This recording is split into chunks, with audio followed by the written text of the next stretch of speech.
Hi friends, welcome back to my channel. இன்றைக்கி கார்த்திகை தீபம். அனைவருக்கும் இனிய கார்த்திகை தீப நல்வாழ்த்துக்கள். இன்றைக்கி கார்த்திகை தீபம் அன்றைக்கி டே ஃபுல்லாக என்ன நடந்துச்சு சொல்லிட்டு இந்த விளாகில் பார்க்கலாம் வாங்க. இன்றைக்கி டே பார்த்திங்கன்னா மார்னிங் 5 o'clock ஸ்டார்ட் ஆகிடுச்சி. காலையில் எழுந்திரிச்சிட்டு வெளியில் போய் பார்த்தா மழை பெய்யுதான்னு சொல்லிட்டு நைட்லாம் மழை விட்டு விட்டு பேஞ்சிட்டே இருந்ததுனால ரோடு ஃபுல்லாக ஈரமாக இருந்துச்சு. ஒரே குளிராக இருந்துச்சு. சரி ஃபஸ்ட்டு நம்ம டீ போட்டு குடிச்சிடலாம், அதுக்கப்புறம் மீதி எல்லா வேலையும் பார்க்கலான்னு சொல்லிட்டு ஃபஸ்ட்டு டீ போட தான் வந்துட்டேன். எப்படியும் இன்றைக்கி டே ஃபுல்லாக நம்மளுக்கு வேலை தான் இருக்க போகுதுன்னு தெரிஞ்சு போச்சு. ஸோ மார்னிங் இயர்லியாகவே எந்திரிச்சிட்டு நம்ம எல்லா வேலையும் முடித்து வச்சுட்டோன்னா ஈவினிங் ஃப்ரீயாக இருப்போம். கொஞ்சம் டென்ஷன் இல்லாமல் விளக்கேற்றி சாமி கும்பிட்லாம். அதுக்காக தான் இன்றைக்கி காலைல சீக்கிரமாக எந்திரிச்சிருக்கேன். நம்ம லாங் வீடியோ போட்டே ரொம்ப நாளாக ஆச்சு. ஸோ கிட்டத்தட்ட ஒரு 4 மந்த் கிட்ட இருக்கும் நம்ம லாங் வீடியோ போட்டு. ஏன்னா லாங் வீடியோ எடுக்கிறது பிரச்சனை கிடையாது, எடிட் பண்ணுறதும் பிரச்சனை கிடையாது. இந்த வாய்ஸ் ஓவர் கொடுக்கறது தான் ரொம்ப பிரச்சனையாக இருக்குது. நான் ஹெட்செட்டில் தான் வாய்ஸ் ஓவர் கொடுத்து பேசிகிட்டு இருக்கேன். நான் இருக்கிற ஏரியாவில் பார்த்தீங்கன்னா வண்டி போயிட்டு வந்துட்டு ஒரே சத்தமாக இருந்துகிட்டே இருக்குது. ஒரு ஷார்ட்ஸ் போடணுனாலே அதுக்கு வாய்ஸ் ஓவர் கொடுக்கறதுக்கு நான் அவ்வளோ கஷ்டப்படுறேன். இதில் லாங் வீடியோ எடுத்து எப்படி வாய்ஸ் ஓவர் கொடுக்குறதுன்னு எனக்கு நிஜமாலுமே தெரியல. டீ போட்டு குடிச்சிட்டு வர கேப்பில் பார்த்தீங்கன்னா மழை தூர ஆரம்பிச்சிருச்சு. சரி அது வேலையை பார்க்கட்டும், நம்ம வேலையை பார்க்கலான்னு சொல்லிட்டு ஃபஸ்ட்டு வீடு கழுவலான்னு முடிவு பண்ணிட்டு வாசல் தான் ஃபஸ்ட்டு கழுவணும். வாசல் கழுவிட்டு அதுக்கப்புறம் ஹாலெல்லாம் கழுவிக்கலான்னு சொல்லிட்டு வாசல் கழுவி முடிச்சாச்சு. வருஷம் கார்த்தி 1 அன்னைக்கு எங்கள் அப்பாவும் என் தம்பியும் மாலை போட்டுருவாங்க. ஆனால் இந்த வருஷம் என் தம்பி மாலை போடல. எங்கள் அப்பா மட்டும்தான் கார்த்தி 1ஆம் தேதி அன்றைக்கி மாலை போட்டாங்க. என் தம்பி பார்த்தீங்கன்னா கார்த்தி தீபத்தன்னைக்கு தான் மாலை போடுவேன்னு சொல்லிட்டு இவ்வளோ நாளாக வெயிட் பண்ணிகிட்டு இருந்தான். ஸோ அதுக்கான வேலை தான் இப்போ பார்த்துட்டே இருக்கோம். காலையிலே நல்லா சாமி பாட்டெலாம் போட்டு விட்டு வேலை ஒன்று ஒன்றா பார்த்துட்டே இருந்தோம். பூஜை ரூம்லாம் க்ளீன் பண்ணிவிட்டு பூஜை பாத்திரத்தையும் சுத்தம் பண்ணிவிட்டு மஞ்சள் குங்குமம்லாம் வச்சாச்சு. நைட்டே பார்த்திங்கன்னா அவனுடைய மாலையை சந்தனத்தில் நல்லா ஊற வச்சுருக்கோம். பூஜை ரூம் வேலை முடிஞ்சிடுச்சு. எல்லா சாமிக்குமே பார்த்திங்கன்னா பூலாம் போட்டுட்டு வத்தி ஏற்றிட்டு விளக்கேற்றியும் வச்சாச்சு. பானகமும் ரெடி பண்ணி வச்சுருக்கோம். நாங்கள் பார்த்தீங்கன்னா கோயிலுக்கு போய் மாலை போட மாட்டோம், வீட்டிலே மாலை போட்டுப்போம். ஸோ எங்கள் அப்பாவே குருசாமின்றதுனால அவர் வீட்டிலே மாலை போட்டுப்பார். அவருக்கும் அவரே போட்டுப்பார், என் தம்பிக்குமே அவர் தான் போட்டு விடுவார். ஃபஸ்ட்டு பார்த்தீங்கன்னா மாலையை நல்லா சுத்தமான தண்ணியில் வாஷ் பண்ணிக்கணும். வாஷ் பண்ணதுக்கப்புறமா சந்தனம் குங்குமம் வச்சுட்டு நம்ம பூஜை ரூமில் இருக்கிற சாமிக்கிட்டேயே அந்த மாலையை கொஞ்ச நேரம் வச்சுட்டு சாமிக்கிட்ட ஆசீர்வாதம் வாங்கிட்டு அதுக்கப்புறம் தான் நாங்கள் மாலை போடுவோம். மாலை போட்டாலே எங்கள் அப்பா ரொம்ப பிஸியாக இருப்பார். கையிலேயே பிடிக்க முடியாது, ஓடிட்டே இருப்பார். பூஜை இருக்குது, முடி கட்ட போகணும், அங்கன்னு சொல்லிட்டு போயிட்டே இருப்பார். அவர் நம்ம பார்க்கவே முடியாது. சாமி விஷயத்தில் எல்லாருமே பயபக்தியோடு தான் இருப்பாங்க. அதுவும் இந்த ஐயப்ப சாமின்னு பார்த்தீங்கன்னா எல்லாருமே ரொம்ப பயபக்தியோட சுத்தபத்தமாக 48 நாளுமே விரதம் இருந்து அதுக்கப்புறம் தான் மலைக்கு போயிட்டு வருவாங்க.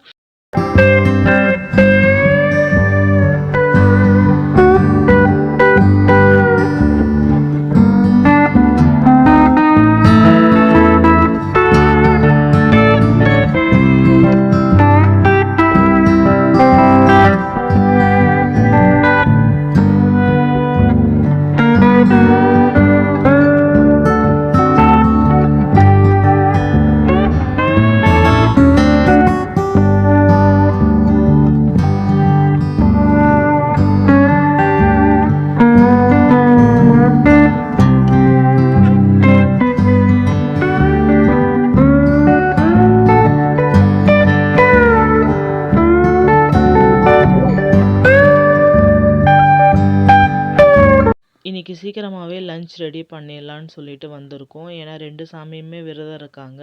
காலையில் எதுவுமே சாப்பிடாம விரதம் இருந்து தான் மதியானம் சாப்பிடுவாங்க. ஸோ அதுக்காண்டி தான் லஞ்ச் ரெடி பண்ணிகிட்ருக்கோம். மதியம் 1 மணிக்குள்ளரே சாப்பாடு செஞ்சு முடிச்சுட்டா அவங்க சீக்கிரமாக சாப்பிடுவாங்கன்னு சொல்லிட்டு தான் அவசர அவசரமாக எல்லாமே ரெடி பண்ணிகிட்ருக்கோம்.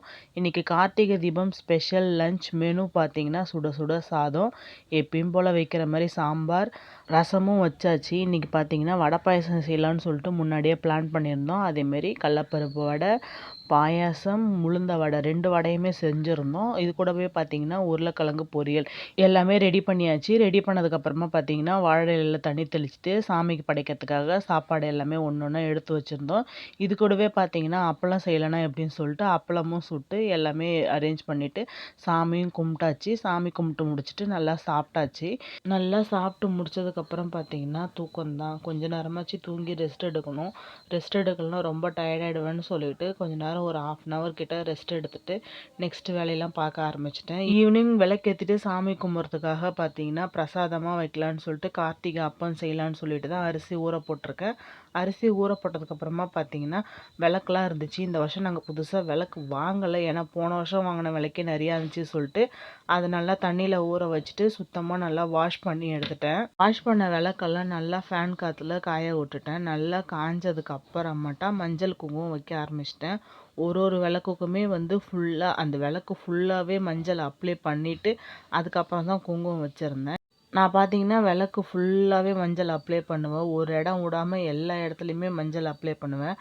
பார்க்கவே ரொம்ப அழகாக இருக்கும். மஞ்சள் வச்ச உடனே குங்குமம் வைக்க மாட்டேன். கொஞ்ச நேரம் விளக்க கவுத்தி போட்டு காய வச்சுட்டு அதுக்கப்புறம் தான் அது மேலே குங்குமம் வைப்பேன்.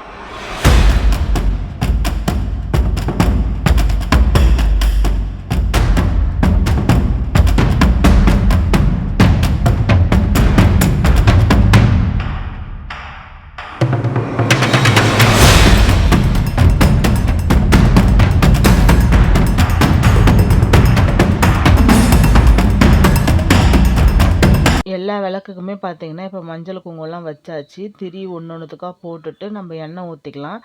எண்ணெய் ஊற்றிட்டு இப்பயே நம்ம அரேஞ்ச் பண்ணி வச்சுட்டோன்னா ஈவினிங் கரெக்ட் டைமுக்கு விளக்கு ஏற்ற கரெக்டாக இருக்கும். அதுக்காண்டி தான் முன்னாடியே எல்லாமே ரெடி பண்ணி வச்சுருக்கேன். அப்பம் செய்யறதுக்காக அரிசி ஊற போட்டிருந்தேன் இல்லையா, அரிசி நல்லா ஊறிடுச்சு. நான் 1 டம்ளர் பச்சரிசி ஊற போட்டிருக்கேன்.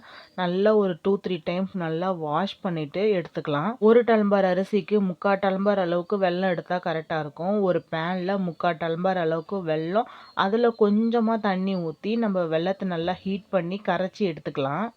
வெல்லம் வந்து பாகுபதம் வரணுன்ற அவசியமே இல்லை. வெல்லம் வந்து கரைஞ்சா மட்டும் போதும்.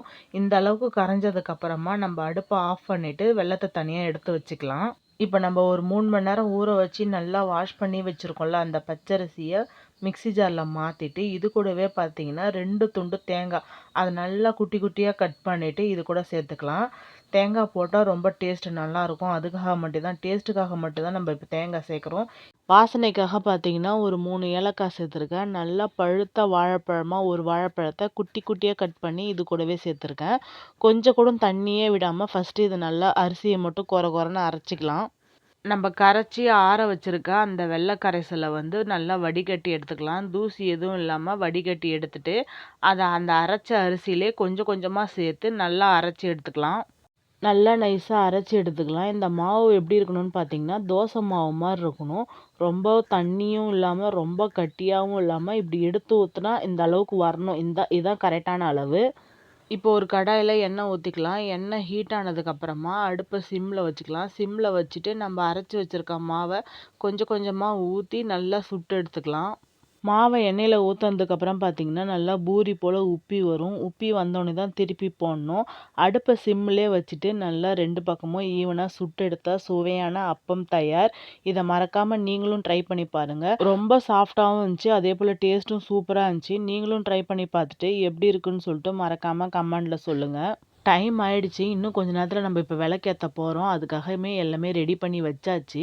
டிவியை போட்டு விட்டு திருவண்ணாமலையில் தீபம் ஏற்றுவாங்க இல்லையா, லைவ் போயிட்டே இருக்கும். அதை பார்த்துட்டே இருப்போம். அங்கே எப்போ கரெக்டாக தீபம் ஏற்றுறாங்களோ அதை பார்த்துட்டு நம்ம வீட்லேயும் நம்ம விளக்கேற்ற ஆரம்பிச்சிருவோம். இந்த விளக்கை ஏற்றுறதுக்காக தான் காலையிலேருந்து வெயிட் பண்ணிகிட்டு இருந்தோம். வாசலில் ஃபஸ்ட்டு ஏற்றியாச்சு. வாசல்லேருந்து அப்படியே ஒரு விளக்கா ஏற்றிட்டே அப்படியே வர வேண்டிதான். வீட்டில் பார்த்தீங்கன்னா ஒரு இடம் விடாமல் எல்லா இடத்துலையுமே விளக்கு ஏற்றியாச்சு. ரோட்டில் பார்த்தீங்கன்னா எல்லார் வீட்லேயுமே விளக்கு ஏற்றிருக்காங்க. பார்க்கவே ரொம்ப அழகாக இருக்குது. அங்கங்கே அந்த தீபம் எரியத்தை பார்க்கவே அவ்வளோ சந்தோஷமாக இருக்குது. காலையில் கொஞ்ச நேரம் மழை தூறிட்டே இருந்துச்சு. ஈவினிங் மழை வருமோ விளக்கேற்ற முடியாமல் போயிடுமோன்னு சொல்லிட்டு பயந்துகிட்டே இருந்தேன். ஆனால் நல்ல வேளை மழை வரல. நல்லபடியாக விளக்கேற்றி முடிச்சாச்சு. நாங்கள் விளக்கேற்றத்துலாம் பார்த்தீங்கன்னா எங்கள் டோனியை ஆர்வமாக வேடிக்கை பார்த்துட்டே இருந்துச்சு. இன்னமும் பண்ணுறாங்களே இவங்க என்ன பண்ணுறாங்கன்னு சொல்லிட்டு யோசிக்குது போல். விளக்கேற்றினோடனே பார்த்தீங்கன்னா நெய்வேத்தியமாக செஞ்ச அப்பத்தை வச்சு சாமி கும்பிட்டு முடிச்சாச்சு. தீபாவளிக்கு வாங்கின கொஞ்சம் பட்டாசு மீதி இருந்துச்சு, அதையும் வெடிச்சிட்டு இந்த கார்த்திகை தீபத்தை நல்லா சூப்பராக செலிப்ரேட் பண்ணி முடிச்சாச்சு. கார்த்திகை மாதமே முடிஞ்சு மார்கழி மாதமே தொடங்கிடுச்சு. இந்த வீடியோ பார்த்தீங்கன்னா கார்த்திகை தீபத்தன்னைக்கு எடுத்த வீடியோ. எனக்கு கொஞ்சம் செல்லு ப்ராப்ளமாக இருந்தனால இவ்வளோ நாளாக அப்லோட் பண்ணாமல் இப்போ தான் அப்லோட் பண்ணுறேன். இந்த வீடியோ உங்களுக்கு பிடிச்சதுனா லைக் பண்ணுங்கள், ஷேர் பண்ணுங்கள், கமெண்ட் பண்ணுங்கள். மறக்காமல் நம்ம சேனலை சப்ஸ்கிரைப் பண்ணி வச்சுக்கோங்க. தேங்க்ஸ் ஃபார் வாட்சிங்.